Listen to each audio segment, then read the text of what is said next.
सूत जी कहते हैं ऋषियों, संसार में सबसे बड़ा डर जो है मृत्यु का होता है। अच्छा, मृत्यु किसी को अगर बता करके आएगी तो कोई उसको आत्मसात करेगा क्या? आदि अनादि काल में मृत्यु जो है ब्रह्मा की दंत कथा है, हमने कहीं पढ़ा नहीं है, लेकिन यह कथा बड़ी मार्मिक है। ब्रह्मा की पत्नी मृत्यु हुआ करती थी। ब्रह्मा जी ने उसको आदेशित किया कि तुम जाओ और मृत्यु लोक में जितने लोग जन्म लेते हैं और जब उनकी मृत्यु होती है तो उनको उनका प्राण हर के तुम लेके आओ। जब वो आती थी तो उसको देख करके लोग डर जाते थे, अरे भागो भागो मृत्यु आ गई, किसी न किसी को खा जाएगी, किसी न किसी को मारेगी। लोग डर जाते थे। बड़ी परेशान हुई बेचारी।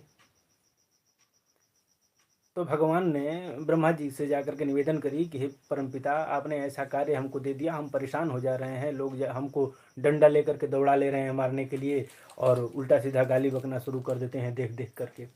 तब ब्रह्मा जी ने कहा कि चलो ठीक है, तुम्हारी बात सही है, मैं बीच में कारण उत्पन्न कर देता हूँ। इसलिए किसी की मृत्यु होती है स्वाभाविक नहीं होती है, अस्वाभाविक होती है। अस्वाभाविक मृत्यु होती है, किसी न किसी कारण से होती है। अब सूत जी कहते हैं ऋषियों, संसार में सबसे बड़ा डर जो है मृत्यु का है और मरने का भय प्रत्येक प्राणी को भयाक्रांत कर देता है, भय से जो है आवेशित करके रखता है। और इसका नाम, हम लोग जहाँ जन्म लिए हैं, यहाँ जो कर्म कर रहे हैं, इसका नाम मृत्यु लोक है। जो आया है उसका जाना सुनिश्चित है। बोले संसरति इति संसारः, संसरति इति संसारः, अर्थात यह सरकता रहता है, खिसकता रहता है। जो संसरती यानी जो बराबर खिसकता रहता है वही संसार है। कोई कितना भी पकड़ने का प्रयास करे, यह किसी की जो है पकड़ में नहीं आता। जो संसार सरक रहा है, हम चाहते हैं कि ऐसा ही बना रहे हमारे साथ, और हमारे चाहने वाले पर भी जब हमसे खिसक जाता है तो हमें बड़ा कष्ट होता है। इस संसार मय को समाप्त करने के लिए महाभागवत श्री सुखदेव जी महाराज ने श्रीमद् भागवत संहिता को कलिकाल में प्रकट किया। बोले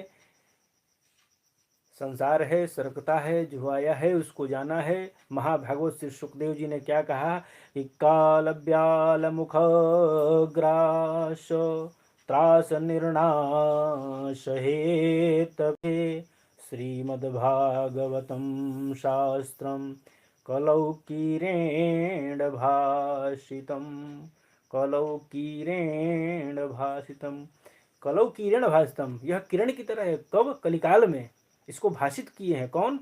तो महाभागवत श्री सुखदेव जी महाराज। अब किरेण सुकेन भाषितम, किरेण शुकेन भाषितम। शुक होता है तोता, तोता की बोली बड़ी मीठी होती है। तोता जो है बड़ा मीठा बोलता है, किंतु बोलता वही है जो उसे सिखाया जाता है। श्री सुखदेव जी महाराज ने भी जगत में कल्याणकारी भागवत रूपी फल को जो है प्रदान किया, पर वह मनमुखी फल पर यह मनमुखी फल नहीं है।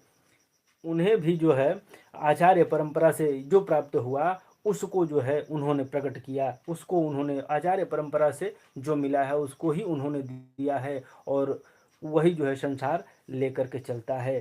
संसार को महाभागवत सुखदेव जी महाराज ने उसी को दिया है। जब महाराज परीक्षित के सामने मृत्यु का भय आ गई कथा, महाराज परीक्षित के सामने जब मृत्यु का भय उपस्थित हुआ, 7 दिन में मरना सुनिश्चित हो गया, तो अपने कल्याण का मार्ग खोजने लगे। उसी समय महामुनि सुखदेव जी ने ही श्रीमद् भागवत संहिता के द्वारा परीक्षित को भयमुक्त कर दिया था। और जैसे ही गंगा के तट पर सुखदेव जी महाभागवत संहिता का प्रवचन करने के लिए विद्यमान हुए तो देवताओं को पता चल गया।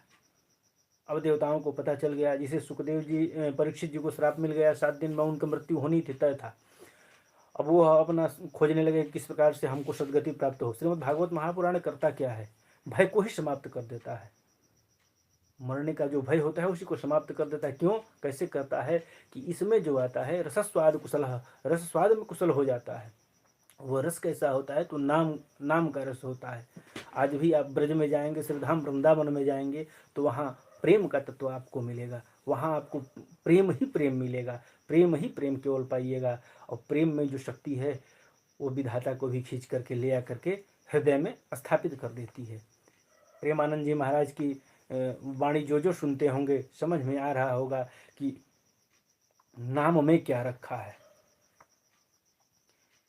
सुधा कुंभ गृहीत्वैव देवास्तत्र समागम। आ गई कथा। सुधा कुंभ गृहीत्वैव देवास्तत्र समागम।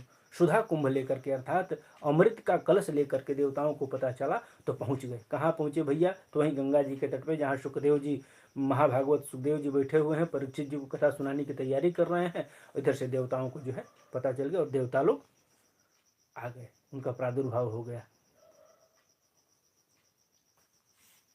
अब बड़ी सहजता से जो चीज मिल जाए, अमृत, अमृत का मतलब क्या होता है? अमृत जो पी लेता है अमरत्व को प्रदान हो जाता है, उसको अमरता प्राप्त हो जाती है।